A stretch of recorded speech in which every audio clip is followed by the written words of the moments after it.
This is Dietitians Who Lift, a podcast hosted by Summer Kessel, also known online to many as Summer the Dietitian. Please be sure to subscribe for future episodes where Summer will interview other dietitians who lift about their careers, lifestyles, fitness, and professional projects. All right, we're doing this. Hey, friends. My name is Summer. I'm a registered dietitian. You may know me as Summer the Dietitian online, and we've recently started this podcast. It's called Dietitians Who Lift, and I can't believe I'm doing this. I've thought about making a podcast for years, and I don't know why I am choosing to do this in the busiest season of my life, but the ADHD meds are working, and I'm motivated, and I have a new focus for 2025. And that is all about community. I decided that with so much going wrong in the world, I needed to do what I could do to influence the spaces with which I have some knowledge and experience. And so that's why we're here. I want to connect with dietitians who lift like me. I'm passionate about strength training and nutrition and how all of that interplays. And I have strong opinions about our profession of registered dietitians, some of which you may not agree with, and that's totally okay. I'm really looking forward to this project. So this episode is my very first episode. And to be honest, it's really just a test to see if I can figure out how to do this video and audio and show up and get it started. Because if there's anything I've learned over the past several years, it's you can't wait to make things perfect to get it done. You have to just get started. And that applies to so much with nutrition and strength training and career changes and projects. Just get started. So I'm glad you're here. Thank you for listening. I'm going to share today a little bit about me and the purpose of this podcast and what you can look forward to in listening. And then if you stay towards the end, I'll let you know some things that I'm working on and how you could work with me as a patient or as a registered dietitian, how we could collaborate. Okay, I'm Summer. I am a millennial mom of two in Florida. I have been a dietitian for 10 years now, and I have worked in a lot of different spaces. So I spent the first 8 years of my career as a registered dietitian in acute care inpatient. I really thought I would work in hospitals forever. I grew up the daughter of a hospital administrator. All we talked about at the dinner table most nights was what's going on in the hospital, what crazy thing has happened, what are the nurses mad about? And I knew I was going to work in healthcare from a very young age. I volunteered at the hospital, and my very first job ever was as a pharmacy technician in the hospital. Loved it. I think I could have been a pharmacy technician forever if it actually paid a living wage. Through that time, through my youth and through my early career as a pharmacy tech and a student, I struggled with my weight since I can remember. But I was also an athlete. So I was always active, always working out. I played basketball, figure skated, I did dance, but I was always the big girl. And there was a period in my life in my early 20s where I had a big health scare. I had brain surgery, and it was terrifying and life altering. And I came to the realization that I probably needed to take better care of myself. I was a binge eater. I was a binge drinker. Really wasn't doing what I needed to do to live a long, healthy life. At 24, you're in an 8-hour brain surgery, stay in the ICU. It kind of makes things click that, your life is fragile and you should do something about it. So I had already up until that point been on my weight loss journey. At my highest weight, I was about 300 pounds. I think I was about 18 when that happened. I spent most of my college years overeating and overdrinking with little spurts of exercise here and there, but I had really stopped working out from about 18 to 21, which was weird for me because, like I said, I grew up as an athlete. So at around 21, I decided to get my shit together and I started going back to the gym. I started eating better. I started following nutrition plans. And then I had that brain surgery at like 24.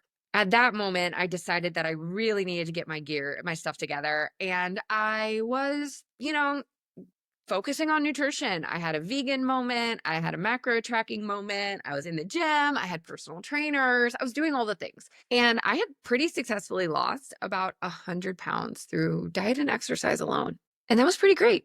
I felt pretty good.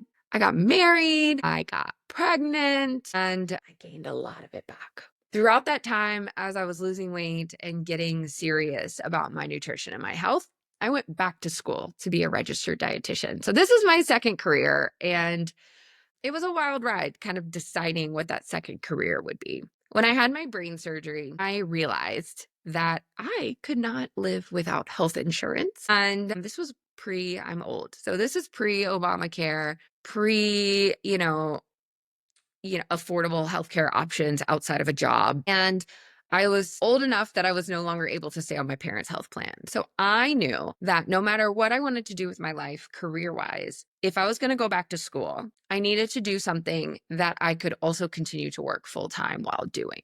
So in my mind, ed school was kind of out of the picture. Pharmacy school was going to be so hard and require so much time and attention. Could I keep working full time as a pharmacy tech if I went back to pharmacy school? Was I even going to get into pharmacy school? Fun fact, I struggled as a student through high school and college. I barely graduated, which people find strange when they know me now and didn't know me then, but I was struggling. I think the brain surgery bit, the condition that I had that required that brain surgery, was impacting my cognitive abilities, and I wasn't even aware of it because something happened after I had that surgery. And I don't know if it was psychological in terms of motivation or an actual physical change in the way my brain worked. But I could go back to school this time around, and I did. I found a dietetics program that was right down the road from the hospital I was already working at. How lucky of me, because so many dietitians have to go through a match program and relocate and move. And it can be really hard to get into a dietetics program. So I found a coordinated bachelor's program that would allow me to continue to work full time and go to school full time. It was tricky during the internships, but I made it work. And it was really amazing because I don't know if it was because I was psychologically motivated, if I had this physical change in my brain, or if it was something about the subject matter that I actually cared about, that I flew through and excelled. I made straight A's. It was incredibly easy for me. I was motivated. I was passionate. I really thrived in my dietetics program, and I have zero regrets. It's the best job I've ever had. I really did think, though, that I was going to work in hospitals forever. And then COVID happened. And also, I've had two babies along that time of working in the hospital, struggling with my weight the whole dang time, but trying really hard to work out and be fit and exercise and keep the weight off. I regained, I lost, I regained, I lost. I can't say it was easy during COVID to work in a hospital, especially an ICU and a cancer center, but I did my best and we persevered and I made it all the way through COVID without quitting. I was very proud of myself. On the flip side, still struggled with eating well, staying healthy, and working out consistently. Mom of two, I had an hour-long commute to and from the hospital. It was really tough. I was really lucky. My hospital, shout out to Baycare in Tampa. It's amazing system and facility. If anybody ever needs healthcare in Florida, I would recommend a Baycare hospital. Not sponsored. I really just truly love them that much.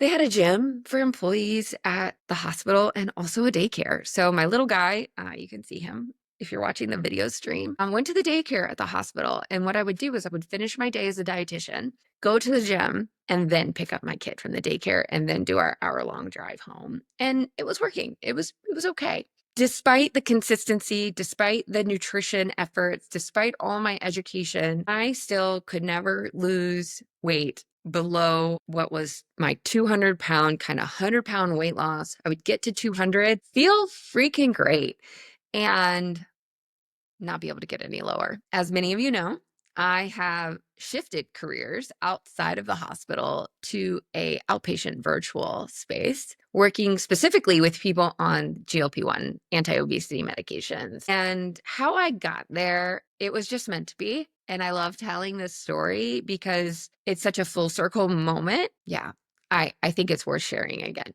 So I was struggling with my weight as usual. Not a new thing for me, right? Been doing that for 35 years up until that point. And well, maybe not the first 7 years of my life, but quite a lot.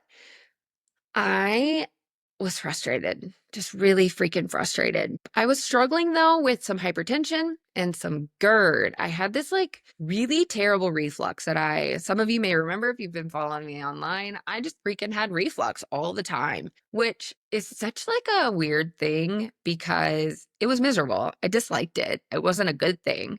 But it did keep me from overeating, which was my problem. So I finally got it repaired. I used some of my connections at the hospital to get a general surgeon to do a hiatal hernia repair for me. And I suddenly didn't have reflux anymore. And it was lovely. I was so thrilled to not have this terrible reflux. But I could eat again. I could enjoy food. Food tasted better somehow. And I was packing on the weight. And no matter what I did, I was just really freaking hungry and started regaining weight because I loved food again. And I wasn't having that physical control that the reflux would provide when I ate pizza and could really only have 2 slices because I would start having reflux. That was gone. And I was gaining. Around that time, the GLP-1 medications were getting more and more popular online. And I had been a follower and a Twitter friend of someone who is now I would say one of my best friends and my boss, Dr. Spencer Nadolsky on Twitter, was talking about these GLP-1 medications and his patient stories and how they were describing their appetite prior to the GLP-1 medications and after. And it was the description of the food noise, which really spoke to me. And he tweeted one time about how he had a patient who was describing the quieting of the food noise as relief. And I just knew in that moment that I needed that relief, that like noise to go away so that I could focus on good, healthy nutrition habits without being so hungry and food focused all the time. So I reached out to Dr. Spencer, asked some questions, and honestly delayed getting started. I said, you know what? I'm a dietitian. Do I really need these medicines? I don't know. I spent 6 weeks tracking macros again. I said, you know what? Let me just get my shit together and do it. And I couldn't do it. It was hard. It was really, really hard. Again, I had a baby at home. Well, he was like, I don't know, 2 at that time. And I was busy. I had hour-long commutes to the hospital. My daughter was in gymnastics. It was just like I couldn't dedicate the time to exercise and nutrition like I could when I was 25. And so 6 weeks later, I reached back out. I said, okay, I'm joining your program. At the time, it was a telehealth program. And also, I don't want to get in trouble, so I may not say the names of things, places that I worked, but if you know, you know. Anyways, I joined as a patient and I started a GLP-1 medication. At the time, it was Monjaro because the coupon made it $25 a month. And it was the golden age of GLP-1s. I was an early adopter, one of the OG members, right, of this GLP-1 community that I am now a huge part of. I had no plans to change careers when I started that medication. I had no plans to, be a spokesperson for these medications or nutrition on these medications when I started them, but it was profound. I will never forget when I first took the medications that very first week, and I was tweeting Dr. Spencer like immediately how crazy it felt to not feel the urge to stop at Starbucks on the way to work, to not have to go back to the cafeteria for a chocolate chip cookie and a latte in the middle of the afternoon because I was getting snacky, to be able to eat a meal and feel full. Like, have you guys seen the South Park episode where Cartman is on Ozempic and he comes out of the room and he says for the first time in his life that he felt full? I had never known satiety, I don't think, until I started a GLP-1 medication. Anyway, the story goes that about 2 or 3 months later, I had finally decided to start sharing about my GLP-1 journey online. I was connecting with other people in the space. I was helping my friends and even my private clients that I had for nutrition transition to this platform that I was getting my medication from. And so I reached back out to Dr. Spencer. I said, hey, are you guys hiring? He said, yeah, actually, we do need dietitians. Send me your resume. And 2 weeks later, I had a job working from home, doing virtual weight management. Best job ever. awesome people, amazing dietitians. I know some of you are listening. I miss you guys dearly. And it was amazing. It was the first year and a half of that job, working from home, doing virtual weight management, making podcasts, making content, really at a time when there wasn't a lot of content or information around GLP-1 medications. And I loved being able to talk with patients about protein and strength training and my journey and their journey and how much we related. And I had found my people and I had found my space in this dietetics profession. I was always really good at being a hospital dietitian, but it was really heavy, right? And sad and hard. And people died that I got to know and care about. And we were doing tube feedings and really elderly people. And it was just hard. Like the trauma ICU was terrifying. I'm never getting on a ladder ever again. Anyways, I'm probably talking too much. And if you're still listening, I'm so glad you're here. This is my first podcast. I can't believe we're doing this. Okay.